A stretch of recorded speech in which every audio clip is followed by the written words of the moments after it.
Thing is the last 2 weeks, Browns defense, it's been dominant. There's no other way to put it. Kevin Stefanski yesterday talked about what's come together the last couple of weeks.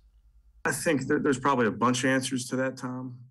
I would just tell you, in terms of gelling, one of the main things I would say is up front, because you run line games, you move, you play off of each other. So I just think getting a few games under our belt, I think you're seeing the fruits of the labor of that defensive line and what they're doing at practice.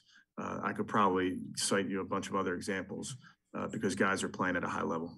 Yeah, I think those guys applied consistent pressure, whether we were rushing 4 or 5 or 6, and even at the end of the game, we rushed 3 and we got pressure. So that was an outstanding job by those guys. And I don't want to lose sight of the run defense either, because they did a great job versus the run as well. And Mary Kay, it's one thing to do it against Justin Fields making his first start with a game plan that was iffy. Quite another thing to do it against Kirk Cousins with Dalvin Cook and Justin Jefferson and Adam Thielen and down the line.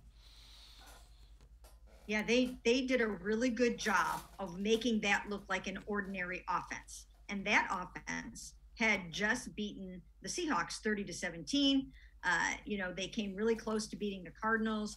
This was a team that could have been 3-0. They were averaging 29 points a game.